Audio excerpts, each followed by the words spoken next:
Good afternoon. My name is Dawn Johnson, and thank you everyone for being here and joining us today for Business at its Best seminar on things to fix your website. And know we all find things all the time on your website, even as no matter how updated it is, we always find things that, or people point out things that need fixing.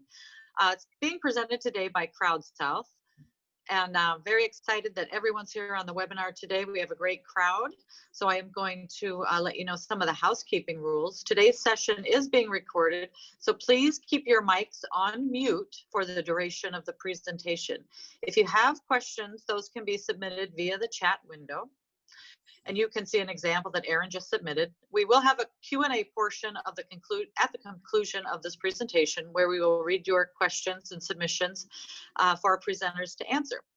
But before we get started, we'd like to show a short clip from our sponsor, Graves Gilbert Clinic. They are our title sponsor of Business at its Best, and very grateful to have them as a sponsor. Erin?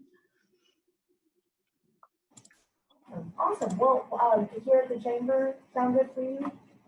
Their patients, employees, and visitors. And because of that, Graves Gilbert Clinic is now offering telehealth visits, which allows patients and physicians to use an app to communicate via video chat. Any patient who would like to schedule a telehealth appointment is encouraged to call their Graves Gilbert Clinic physician's office directly, or call the Graves Gilbert Clinic telehealth hotline at 270-746-5790. Thank you, Graves Gilbert Clinic. We really, truly appreciate, again, your sponsorship. As with any of our events, sponsorship makes a lot of it available to you, and we appreciate anybody that is supportive of the Chamber that way. So it is my pleasure today to introduce today's speakers, Jason Heflin and Chad Webb, both from CrowdSouth. CrowdSouth is a team of web developers, project manager, creative search engine nerds, and social media buffs. But combined, they have a breadth of talent that can get the job done and done well. Their owners, Jason and Chad, cut their teeth in the corporate space, managing multi-million-dollar marketing budgets, high-stake projects, and technical teams. At CrowdSouth, they bring that experience to the table for small and large organizations alike. We appreciate the both of you partnering with us so much, and we'll let you take it over from here. Well, thank you. And thank you for inviting us to do this. We always enjoy these Business at its Best presentations that we've had the honor of being a part of, so it's a good opportunity to meet a few new people and to explain what we do and hopefully share a few things that are helpful for each of you. So first of all, can everybody see the presentation that I have up? I think you may need to reshare it. We need you. We see you. Okay. Yeah. Let me see. Give me just a second. I think the video took it.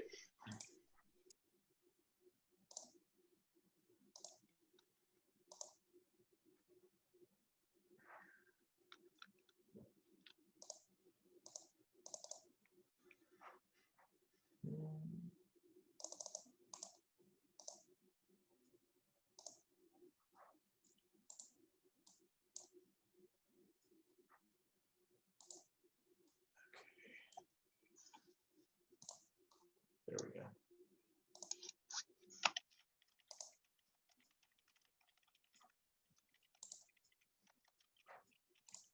All right, let's try this then.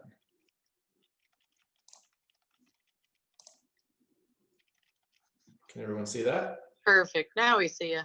Okay. See the presentation. Okay, great. Well, so today we're going to talk about some things, some simple things you can do to any website. A lot of things that we find common mistakes or common areas of the website that might get outdated or might need a little bit of attention. So we're going to talk about some of those things we see most often that are really not terribly difficult fixes. They may require a little time, but they can be tackled fairly easily. But before I move into that, I'll just tell you who we are first. As Dawn mentioned, we're a digital marketing agency. We have our main offices here in Bowling Green, and we have a small office in Louisville as well. And we focus a lot on the digital aspect of marketing and advertising. So when we say the digital aspect, we mean web design, social media management, search marketing. And when we say search marketing, we mean Google advertising for the most part. And branding and project management are other areas that we focus on. So developing and adjusting brands or logos, and helping companies navigate the project management aspect of getting digital or traditional advertising projects done. So that's a little bit about us. Chad and I came from, like we mentioned in the intro, we came from the corporate world. So we have a lot of experience with project management and managing larger organizations, but we can also help small companies as well. So that's kind of us in a nutshell. We're spread out. Our team is mostly, like I said, here in Bowling Green. We've got a few up in Louisville. We've got a couple team members that are remote as well. So one in Florida and one down in Texas. And our clients are really spread across the country. We have a concentration here on the little corridor between Louisville and Nashville, but we also work with clients across the country. So the map there kind of shows where the orange pins kind of show where a few of our clients are. And then that bar on the left kind of shows you the resources that we have to tackle projects. So we're pretty excited about where we are, because we're in a place now where we can take on a lot of different things that we weren't able to 4 or 5 years ago as an agency of 4 or 5 team members. So yeah, having over a dozen people on board really diversifies what we can do. So that's been nice. So that's a little bit of background on us. Now we'll just jump in to some of the things that you can do to create a better experience on your website, some easy things. And the place we always like to start with any project is to identify what the goal or goals are, and then back up from there to decide what the next steps need to be. So what we mean by that is, a website doesn't always have a singular goal, but there's probably one that's at the top of the list for each organization, whether you be an e-commerce company, a healthcare company, a municipality. One of the top things we hear is that I want to capture leads, or I want to gain new customers. So that's one of the major areas where people want to grow their website. And that's typically for B2C or B2B businesses. Some want to sell products or services. So they may want to develop an e-commerce website, or sell a service and collect information on potential leads. For some, it's just showcasing work. So when I say that, that may be a designer or an interior designer, someone who is in the creative space and just wants to show off their portfolio. Delivering information, that's another major aspect of what a website might need to do for an organization. And we see that a lot with utilities companies, municipalities. They just need to be able to get information out, get it out quickly, and in a digestible way for the end user. Another item is to provide a place for users to interact with one another. So a lot of websites are forums, or they are places where users can go and ask questions. And so websites will need specific features to allow that to happen, and monitoring of those comments and interactions. Another key thing that a website should do is build trust among those who show up. We've all seen websites that are 15 years out of date. And the minute we land there, we think, do I really want to work with this company, or do I really want to, leave my credit card on this website? So a website should always build trust when the clientele or the target audience lands there, so that they understand where they are, and that they trust that this is a reputable website that they want to interact with. And then finally, another one of the top ways that we see people interacting with websites and the goals that they create is the goal of communicating with internal personnel. Sometimes we find that websites have one of the major purposes is that people want to have a place where they're internal employees or members of an organization can interact and share information.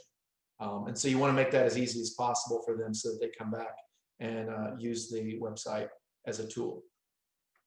So again, what we want to do is we want to identify what the goal or goals are, and then we want to back up from there to decide what the website should look like. We don't want to imagine or envision a project or a website where we didn't identify the goals. We want to make sure that we know what we're trying to get done.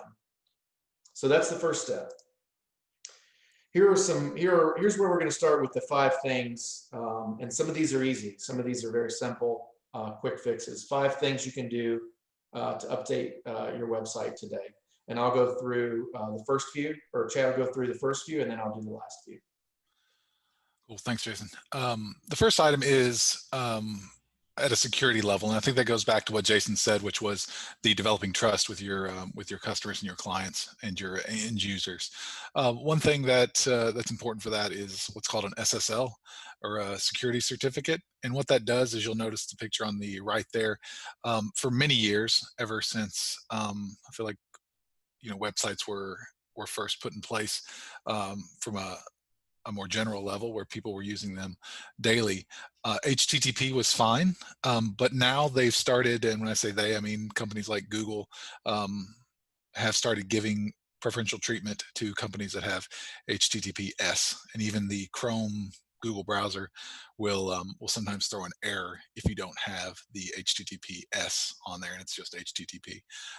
So this is it's an easy fix. It's the cost of a secure certificate for most websites is probably anywhere between $60 and $80 per year, but it is something that's dollars well spent. If you have some technical knowledge, you could probably get that implemented pretty easily yourself. Or if you've got if you're hosting through a company like GoDaddy or Bluehost or something like that, you could probably hop on the phone with their tech team, and they could help you get the secure certificate installed. And there might be some things in the back end, but I mean, anywhere between 1 to 3 hours, I don't know, something like that, you could have your website up from HTTP over to HTTPS. And what that does is that encrypts data between showing you the data is encrypted between the server where your website lives and the client, the person actually pulling up the website. It also helps verify the identity of the website. It makes the website more legit and considered safe. And again, that is something that Google is giving preference to, and moving websites that do have the secure certificate on them. It's moving them up in the rankings, and giving their algorithm uses that for authority. It's a must-have for websites, e-commerce websites, sites that sell anything, as you are pushing a credit card across it in many cases. And I know some credit card companies or credit card authorization companies won't allow you to use their software if you don't have a secure certificate on your main domain and your main website. And again, it does create that trust with the visitors, which is super important for that relationship. The next item is mobile responsiveness. Many years ago, I'd say 5+ years ago, a website to work on a phone would have to have a separate website. You'd go to mobile.something.com, mobile.crowdsouth.com, something like that, and it would be a completely separate website that looked different. But these days, most websites are being built in a responsive fashion, which means if you have your phone vertical, have your phone turn your phone horizontal, or use a tablet, something like that, the content on the website is adjusted to fit the device that it's on, versus you needing to create an entirely secondary website. So that's a positive thing. It's the content and the data is still being pushed from desktop to mobile, versus having to pare things down with a secondary website for mobile. Google is also, much like we were saying with the secure certificate, Google is giving weight in their algorithm to websites that are responsive. So the responsiveness of the website, along with the security layer, is going to help your website raise up through the Google rankings naturally, if you do have those things. It also allows it to work across all devices. Good responsive websites and responsive websites that have been tested well will work on Apple phones, they'll work on iPads, they'll work on Google phones, they'll work on Android phones, or any other type of device out there that it's being presented on. And so, one of the things that you can do on your website is you can look and see where your clients are coming from. And you can do that through Google Analytics or some other type of analytics software you have on your website. So you want to know, are 20% of my customers who look at my website, are they coming from desktop, or 20% of them coming from mobile? Like, where do we land there? And then you can make adjustments to the content that you show them, maybe hiding some things on mobile that's a little heavier, and giving them a different experience on desktop. But all that can be handled keeping responsiveness in mind at the start of the development process. The next thing is contact information. You want to make sure that you have ways for your customers and your clients to get in contact with you. A lot of times, we'll always throw some sort of contact form, like you see there on the right, somewhere on the site. Usually, there's a contact us page. But you can also pare that down, something even easier. Maybe just an email address, a name and an email address, just a single line, 2 fields, and allow them to get in touch that way.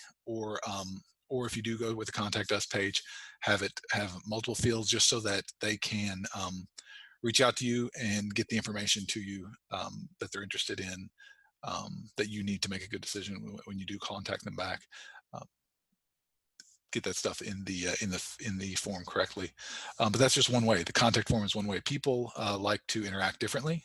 Contact form, a simple form on the website is one way. You've also got phone numbers. People, instead of filling out a form, they'd rather contact you directly. So you want to make sure that your phone number is available, and given some high placement on the site. I would suggest somewhere at the top and at the bottom as well. Email address as well. You could have just if you don't want to put a personal email address on there, you could have a info@ type email address set up, and that doesn't even have to be its own box. That could forward to multiple people in your company. And then also social media links. I mean, people may look at your website, but they want to see information on your social media page, and that may be a way that they're going to decide to get in contact with you. So a contact form on the site, either on the homepage itself, a secondary page, the phone number, I'd make that prominent. Email address, either personal, or if you don't want to put a personal one on there and you want it to go to a general box, just an info or like we use social at CrowdSouth at times, and then the social media links. And also the placement on the page. I would make sure that that it's highly visible and clear, and again, in most cases, I think something at the top and at the bottom is appropriate, and I think that really helps. And those are easy fixes. If you look on your website and you don't see a prominent way for people to contact you, that might be some opportunities that are being missed to reach your client base.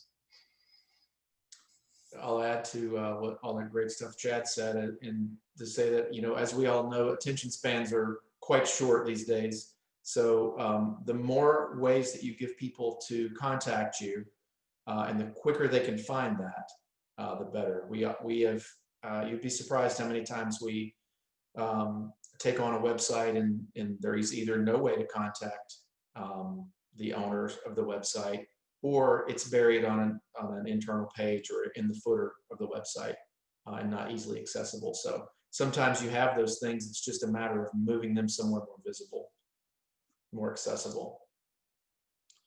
From a design perspective, I'll run through these next few. The old adage of keep it simple, stupid, KISS, also applies to websites. So the example here is this old version of the Pine Sol website. As you can see, it's very hard to look at. There's a lot of bright colors, all those little cards on there. I think they were maybe trying to recreate a Pinterest board type look, but it's overwhelming. You don't know where to look first. Your eyes are drawn all over the place. The messages get lost. I don't really understand what they want me to do. The bright colors are a little much.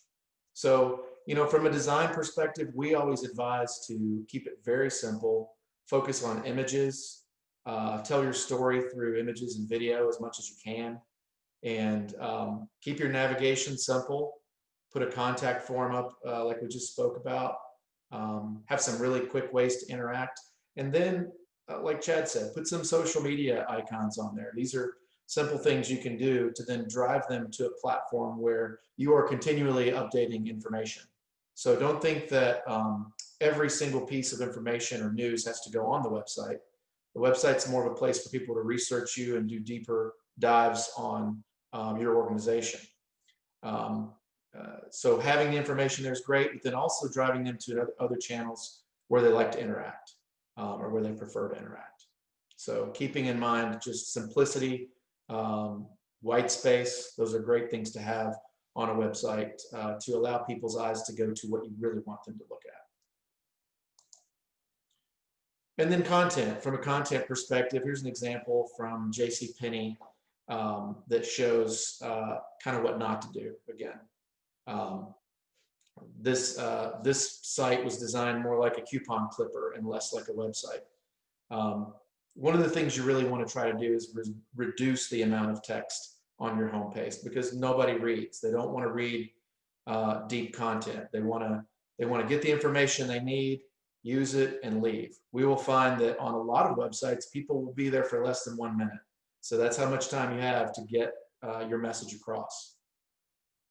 Another thing is to tell them what you do, who you are, straight out of the gate. They may land on your site and think they're in the wrong place simply because it doesn't tell them they're in the right place. So a quick message about who you are or what you do with a few call to actions. And when we say call to action, we mean things like buttons or videos that can play, links off that go places, that action items that you want them to take, things that you want them to do. So driving them to those things first.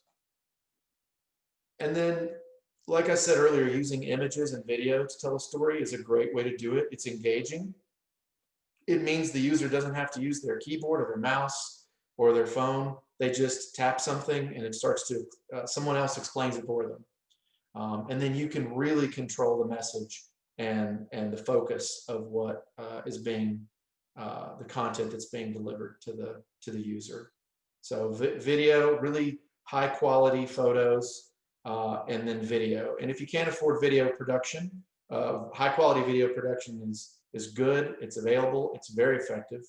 But if you can't afford that, even lower quality video production is acceptable, as long as the audio is good and the video is clear. So you can get some simple messages across that way.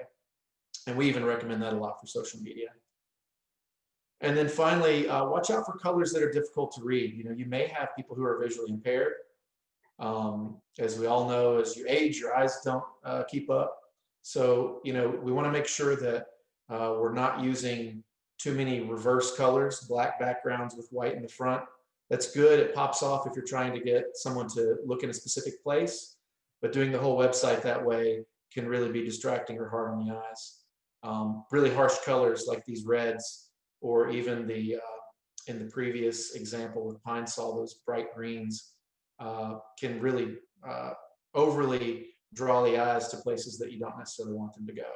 So you want to keep the text brief, and you want to keep it bold, and you want to make sure that it's boiled down to just the distilled down to the message that you want them to have.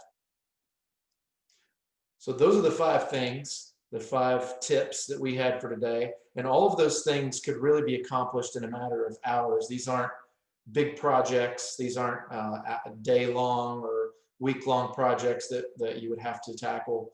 These might be things, some of them that you could tackle yourself or someone on your internal team could take on and change some content, change the look and feel, add a form here, install that security layer. I would say even in some instances, you could knock out 2 or 3 of these things in half a day internally without having to pay for an outside resource. And you know, you can watch over time through your analytics. You can see that it'll improve the length of time people stay on the website, the amount of people that reach out, use your contact form and call you. And so it'll just create a better experience for your end users. So with that said, that's the end of the presentation, and we can open it up to questions. I'll let the chamber representatives and Dawn kind of decide how you want to do that, if you want to take those. Yeah. So Erin, do we have questions that we can read? We do. We have one from Greg Peregrine. Is it a good idea to use CAPTCHA on a contact or any page that has a form that visitors complete? I think that's a really good, go ahead, I'm sorry. Chad, will you explain what that is? Sure. Not everybody might be that savvy. Yeah, a CAPTCHA is it's a smaller form on a form field. It's the small little checkbox you see at the bottom of some of them that say I am not a robot, and it's a checkbox and you have to click that, or sometimes it has some scrambled words that you have to type in. Basically, it's telling the website, it's telling the server that you are the thing filling out this form is a human and not a bot or something like that. Someone's using your form to spam others. Yeah, no, I think it's a really good call. I think it's especially makes a ton of sense for large organizations. And but reCAPTCHA through Google is just google.com/reCAPTCHA. It's a free tool, and if you use something like, for the most part, it's a free tool for anyone who has 1 million or less form fills in a month. So that's a free tool to most of us that you can use, and they'll put you can put a little snippet of code in there in your form, and that will throw up usually the I'm not a robot checkbox. And that is very helpful. I also know that there's other CAPTCHAs that can run in the background where they don't see that form field. I know that we've used that in the past as well. But a reCAPTCHA is a great CAPTCHA is a great tool if you are seeing spam coming through your website forms. You can add that easily, and that should cut down on that quite a bit. Awesome. Right, I'm seeing a couple more pop up. All right, we have one from Mackenzie Willard. Any tips on accessibility for visitors with disabilities? That's a great question as well. I know that in our case, we've run through some, more recently, we've had some enterprise websites that we've had to complete, which they were under because of their size, they were under the guidance that they had to have a higher level of accessibility on their website. And so they paid for a scan of the website to be done, and then that would produce results, and then we would then have to go in and fix those. And that was at this super high level. That was a high cost to them to have those scans run, but they were under a different requirement. For most companies, I think if you feel that you've got a concern about disabilities, there are some base things you can do, such as making sure all your pictures have, if they are scanned with a reader, can be labeled, so you have captions and things like that on your pictures, or metadata.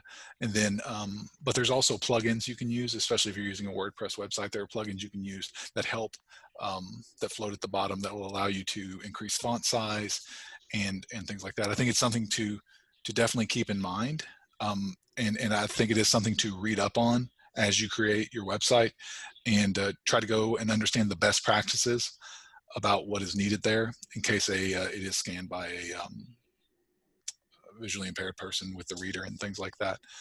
But that would be the main thing, would be to look at maybe the top 10 things you can do that, and then decide if that's enough. If you do need to go further, there's plugins and things like that you can use. It's a good question, though. Awesome. All right, we have one from Melody. On the landing page, how many menu items do you recommend? I would say, if we're talking about the when I think landing page, I think home page, and we're talking about the top bar, I would say anywhere between, I mean, you do have to limit it. I mean, I would say anywhere between 3 to 6, I think is a good number. It's really more about the type of information that you're providing and how do you show that. You definitely can't have 20, because that doesn't make a lot of sense. You know, there's other things that you can do where you can create things such as mega menus, where you roll over one thing and it produces a larger box that shows other items. But really thinking through the content and the layout of that content is important. But from just a quick glance and a visual best practices, I'd say anywhere from 3 to 6, in my opinion. I don't know, Jason, if you've got a thought on that. No, I agree. And it also goes back to that ADA accessibility issue. You don't want too much text on the page that reader has to read. You want them to get to the information they probably need quickest. And I would even take a look at your analytics and say who's using the website currently, how are they using it? You may find that 3 of your pages get 95% of your traffic. And so really those are the 3 that need to be featured in the navigation. I'm curious on, sorry, Erin, I'm jumping in here. I'm really curious. So if I am a brand new startup business, or I've been in business just a couple of years, have not invested in getting a good solid website, but it's kind of been piecemeal together. Out of those 5 tips, what would you say would be the absolute most important thing? So I would say, and I'll let Chad answer separately, but I would say the contact form, because a website really doesn't serve a purpose unless someone can interact with you. So if you're trying to, whether you're trying to sell something or whether you're trying to get information out, if someone wants to ask a question about that and they can't find out how to do that, then you've lost the customer. So I feel like the contact form, getting that right, and sometimes we will sacrifice, in some instances, we'll sacrifice design elements to put a contact form there.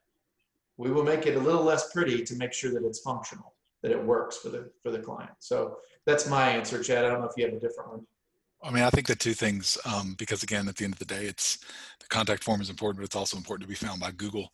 I think your the 2 things you just have to do, especially if you're starting a new website, is make sure it's mobilely responsive and include that HTTPS, include the secure certificate. When you're budgeting, just budget that in as part of your cost for hosting and things like that. But those 2 things are almost, we put those in there because they're so important. It's almost without hesitation. If you're starting a new website, you just have, that's just part of it. That's part of creating a new website, are those 2 things. If your current website doesn't have those things, I'd put those in your budget and in your, your 3-month short list to get done as quickly as possible. Just because it is, again, like Google, I mean, it's called, let me Google something. I mean, like that is now the verb. And so you need to show up. Right. And any chance you can have to go about that in a non-paid way. Sometimes ads are the only option, but you got to give yourself the best chance. And those are 2 things that have to be done. Okay, awesome. Great, thank you. Erin, are there more questions? We do not have any more right now. However, you can submit those via chat and I will read them aloud. And I'll also say that once this is wrapped up, if you guys can reach out to us directly, feel free to email me, jason@crowdsouth.com, anytime. Awesome.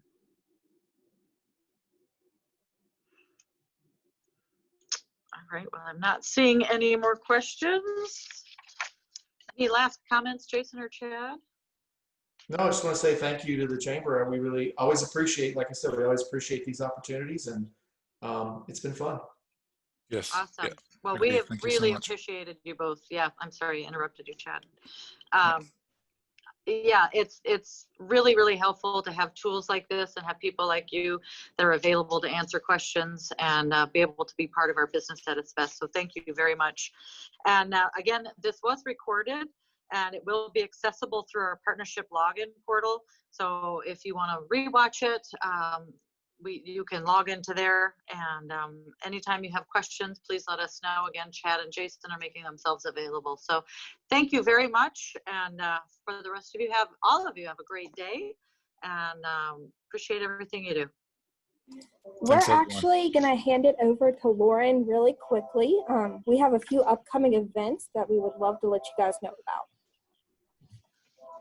And that was great. Just really great reminders and tips and tricks. So thank you for your time today. Just as a reminder, I'm Lauren Esser. I'm the Director of Program and Events here at the Bowling Green Area Chamber of Commerce. I just wanted to take a quick minute to tell you about some of our upcoming annual events. On March 18th, we're going to host our 86th annual celebration at the Sloan Convention Center. We're going to be joined live this year, virtually live, with our keynote speaker, Stephen M. R. Covey. He's going to be talking to us about the message in his new 3rd book, which is coming out later this year. Our attendees do have exclusive rights or access to pre-purchase the book if you're interested. In-purchase and virtual tickets are currently on sale. Please keep in mind that due to COVID, guidelines for in-person tickets will be limited and are subject to change. And then lastly, also on April 14th, we will host our annual Women's Leadership Conference at the National Corvette Museum. In-person and virtual tickets will go on sale today, so we're very excited. And again, keep in mind that in-person tickets will be limited because of COVID guidelines, but we do have virtual ticket options as well. Thank you.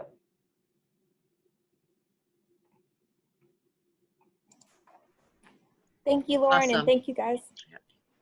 Yeah, thank you again. Sorry, Lauren, cut you off. All right. Thank you, everyone. You have a great day.